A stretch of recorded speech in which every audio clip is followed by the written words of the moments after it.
નમસ્કાર વિદ્યાર્થી મિત્રો, આજના વિડીયોની અંદર આપણે બહુલક વિશે અભ્યાસ કરવાનો છે અને એ માટે આસાદિત સૂત્રનો ઉપયોગ ક્યારે કરવો એના વિશે માહિતી મેળવવાની છે અને એના વિશેનો દાખલો જોવાનો છે।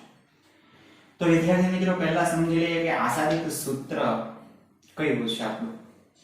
બહુલક એટલે mode is equal to 3m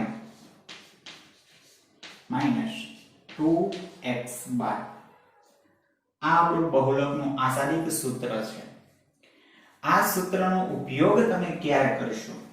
ચલો તો આપણે એનો ઉપયોગ જોઈએ કે આસાદિત સૂત્રનો ઉપયોગ આપણે ક્યારે કરવો જોઈએ। એમાં પહેલો પોઈન્ટ કે જ્યારે પણ અવર્ગીકૃત પ્રકારની માહિતી આપેલી હોય, કયા પ્રકારની?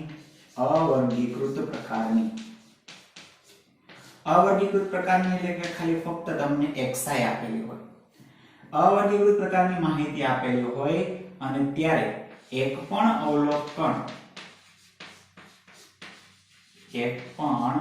અવલોકન પુનરાવર્તન ન થતું હોય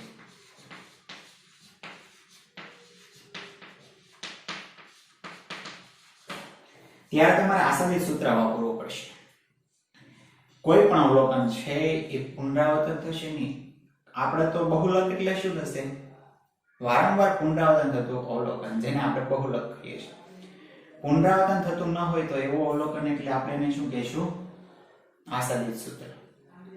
ત્યાર પછી બીજો પોઈન્ટ, વર્ગીકૃત પ્રકારની માહિતી આપેલી હોય ત્યારે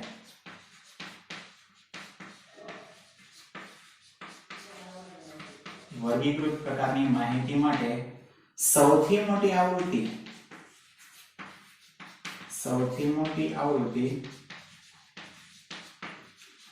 પુનરાવર્તિત થતી હોય।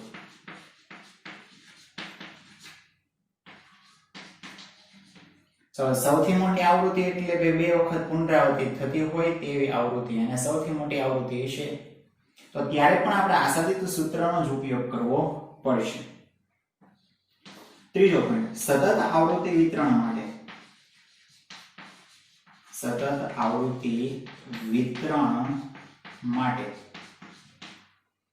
ચલો સતત આવૃત્તિ વિતરણ માટે એની વર્ગ લંબાઈ અસમાન હોય। ચલો વર્ગ લંબાઈ છે એટલે કેવી હશે? અસમાન હોય। તો ત્યારે તેવા સમયગાળા દરમિયાન આપણે આસાદિત સૂત્રનો ઉપયોગ કરીએ છીએ। ચોથો પોઈન્ટ, મિશ્ર આવૃત્તિ વિતરણ આપેલું હોય। મિશ્ર આવૃત્તિ વિતરણ આપેલું હોય એટલે આનો મતલબ શું થશે? તો કે અમુક ભાગ છે એ વર્ગીકૃત પ્રકારનો હોય અને અમુક ભાગ છે એ કેવો હોય? સતત પ્રકારનો હોય। અસતત હોય પ્લસ સતત હોય। તો તેવા સમયગાળા દરમિયાન આપણે બહુલક આસાદિત સૂત્રની મદદથી મેળવીશું। ત્યાર પછી વિદ્યાર્થી મિત્રો, આપણે કીધું એ પ્રમાણે કે પાંચમો પોઈન્ટ જો જોયો હોય તો અમુક ભાગ છે ડાબી બાજુનો છેડો ખેંચાયેલો હોય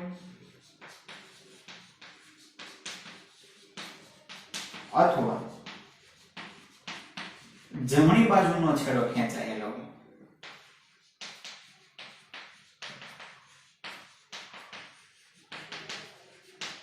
કાં તો ડાબી બાજુનો ખેંચાયેલો હશે કાં તો જમણી બાજુનો છેડો ખેંચાયેલો હોય ત્યારે આપણે આસાદિત સૂત્રનો ઉપયોગ કરીશું। તો એટલી માહિતી માટે આપણે આસાદિત સૂત્રનો ઉપયોગ કરવો પડશે। ફરીથી, અવર્ગીકૃત પ્રકારની એટલે કે xi આપેલી હોય ત્યારે એક પણ અવલોકન પુનરાવર્તન બીજી વખત આવતું હશે નહીં, તો તેવા સમયગાળા દરમિયાન વર્ગીકૃત પ્રકારની માહિતી આપેલી હોય ત્યારે સૌથી મોટી આવૃત્તિ છે પુનરાવર્તિત થતી હોય તેવા સમયગાળા દરમિયાન। ત્રીજું, સતત આવૃત્તિ વિતરણ માટે વર્ગ લંબાઈ અસમાન હોય। મિશ્ર આવૃત્તિ વિતરણ આપેલું હોય ત્યારે અને ડાબી બાજુનો અથવા તો જમણી બાજુનો છેડો ખેંચાયેલો હોય ત્યારે આપણે આસાદિત સૂત્રનો ઉપયોગ કરીશું। ચલો તો વિદ્યાર્થી મિત્રો, ઉદાહરણ નંબર 35 ની અંદર ધ્યાન। ચલો 35 માં ઉદાહરણ દ્વારા આપણે સમજીએ કે કઈ રીતના આપણે આશાદિત સૂત્રનો ઉપયોગ આવે છે.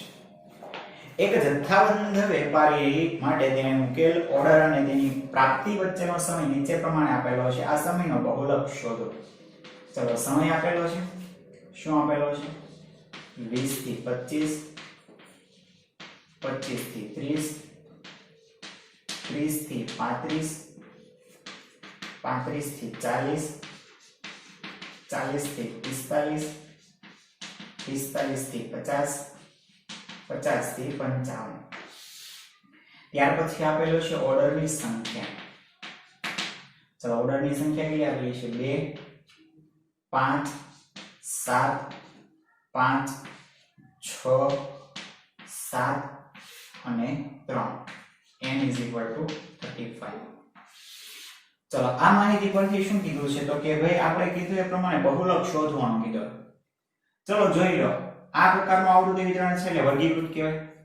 વર્ગીકૃતની અંદર સતત આપેલું છે. સતતમાં પણ વર્ગ લંબાઈ જે છે એ સમાન આપેલી છે. જો બધામાં 5 5 વર્ગ લંબાઈ છે તો અહીંયા જો 7 7 વર્ગીકૃત પ્રકારની માહિતી માટે સૌથી મોટી આવૃત્તિ પુનરાવર્તિત થતી હોય. સૌથી મોટી આવૃત્તિ પુનરાવર્તિત થાય છે. હા, તો આપણે કયા સૂત્રનો ઉપયોગ કરવો પડશે? આશાદિત સૂત્રનો ઉપયોગ. આશાદિત સૂત્રના ઉપયોગ માટે આપણે મધ્યસ્થ અને મધ્યકનો ઉપયોગ જોઈએ. મધ્યસ્થ મેળવવા માટે આપણે CFA દ્વારા મેળવીશું, જ્યારે મધ્યક મેળવવા માટે આપણે XI દ્વારા માહિતી મેળવીશું. જે તમને યોગ્ય લાગે છે તે આપણે શરૂઆતના લેક્ચરની અંદર મધ્યક અને મધ્યસ્થ કેવી રીતના મેળવવામાં આવે છે તેના વિડીયો બનાવેલા છે, તો તમે એ વિડીયો જરૂર જોઈ લેશો. ચલો પહેલા હું આપણે XI નક્કી કરીશ. XI એટલે મધ્યક કિંમત થઈ છે. 20 + 25 ભાગ્યા 2 કરશો એટલે જવાબ કેટલો આવશે? 22.5. પછી અહીંયા આવશે 27.5, 32.5, 37.5, 42.5, 47.5, 52.5. ચલો XI ની માહિતી મળી ગઈ. હવે આપણે શું મેળવીશું? DI મેળવીશું. DI = XI - A ના છેદમાં C. વર્ગ લંબાઈ આમાં સરખી છે એટલે છેદમાં C લઉં છું. ચલો XI - A કોઈ પણ ધારી લઈએ. હું ધારી લઉં છું ભાઈ 37.5. A = 37.5 અને C = 5. રેડી? ચલો 37.5 અહીંયા હું ધારી લઉં છું A. તો અહીંયા આવશે 0 - 1 - 2 અને -3. 1 2 અને 3. કારણ શું છે? વર્ગ લંબાઈ સરખી છે. ચલો ત્યાર પછીનું કોષ્ટક આવશે FI × DI. FI અને DI બંનેનો ગુણાકાર 3 × -6 5 × 2 એટલે -10 -7 0 6 7 × 2 એટલે 14 3 ને 9 સિગ્મા FI DI. ચલો ઉપર માઈનસ નીચે પ્લસ 2 નો સરવાળો ગુણાકાર બાકી કરીશ. જવાબ કેટલો આવશે? 6. ચલો ત્યાર પછી હું નવું કોષ્ટક બનાવી તો CFI 2 2 ને 5 7 7 ને 7 14 ને 5 19 19 ને 6 25 25 ને 7 42 સોરી 25 ને 7 32 32 ને 3 35. ચલો આ તમારી માહિતી થઈ ગઈ. તો આ DI FI DI અને એના દ્વારા આપણને મળશે મધ્યક અને CFI દ્વારા મળશે આપણને મધ્યસ્થ. ચલો તો આપણે દાખલાની શરૂઆત કરી દઈએ વિદ્યાર્થી મિત્રો. સૌપ્રથમ મેળવીશું આપણે x bar = A plus sigma FI DI ના છેદમાં n ગુણ્યા c. એ કેટલો ધારેલો છે આપણે? 37.5 પ્લસ સિગ્મા FI DI કેટલો આવેલો છે? 6. n કેટલો છે? 35 ગુણ્યા 5 બરાબર 37.5 એમને લખું છું. 6 × 5 ને 30 30 ભાગ્યા 35 બરાબર 37.5 એમને મળશે. 30 ભાગ્યા 35 કરશો એટલે જવાબ કેટલો આવશે? 0.85 71. બંનેનો સરવાળો કરશો તો કેટલો જવાબ આવશે? 38.36. ચલો એકમ જે લાગતો હોય આપણે લગાડી દઈશું. બરાબર. ત્યાર પછી હવે આપણે કોનું નામ મેળવશું? મધ્યસ્થ m. m = સૂત્ર શું આવશે? n/2 વર્ગ પ્રમાણે છે ને પહેલા વર્ગ પસંદ થશે. n/2 માં અવલોકનની કિંમત CFI માં જોતા તેની સામેનો વર્ગ આવશે 35 ભાગ્યા 2. ચલો 35 ભાગ્યા 2 એટલે કેટલા આવશે 17.5. 17.5 માં અવલોકનની કિંમત આપણે CFI માં જોશું એટલે એની સામેનો વર્ગ આવશે કયો? ચલો 17.5 એટલે 19 આવશે, વર્ગ કયો આવશે 35 થી 40 નો. ચલો 35 થી 40 નો વર્ગ પસંદ થઈ ગયો છે એટલે આપણે હવે વર્ગ પ્રમાણનું સૂત્ર મૂકીશું. મધ્યસ્થ m L plus n/2 minus CFI ના છેદમાં FI ગુણ્યા C. નિવારક પ્રકારનો છે એટલે અધર સીમા એ જ વધુ અધર સીમા બિંદુ બની જશે 35 17.5 minus 14 છેદમાં FI. FI કઈ આવશે તો કે 5 ગુણ્યા 5. 35 ના 35 એમ રહેશે પ્લસ 17.5 માંથી 14 બાદ કરો ગુણ્યા 5 એટલે અહીંયા કેટલો જવાબ આવશે 3.5. બંને વચ્ચે ગુણાનો આકારનો સંબંધ ગયો 35 ને 3 38.5. મધ્યસ્થ m કેટલો આવશે 38.5. હવે આ સૂત્રની મદદથી આપણે મેળવવાનો છે બહુલક. એટલે બહુલકનું સૂત્ર શું થશે તો કે mod 3m - 2x બાર. 3 ના 3 એમ લખીશું. મધ્યસ્થ કેટલો આપેલો છે 38.5 minus 2 x બાર ની કિંમત કેટલી આવેલી છે 38.36 બરાબર. ચલો 38.5 ગુણ્યા 3 કરશો એટલે કેટલો જવાબ આવશે 115.5 minus 38.36 ગુણ્યા 2 કરશો એટલે કેટલો જવાબ આવશે 76.72. ચલો બાદબાકી કરો બેની 115.5 માંથી 76.72 બાદ કરશો એટલે જવાબ કેટલો આવશે 38.78.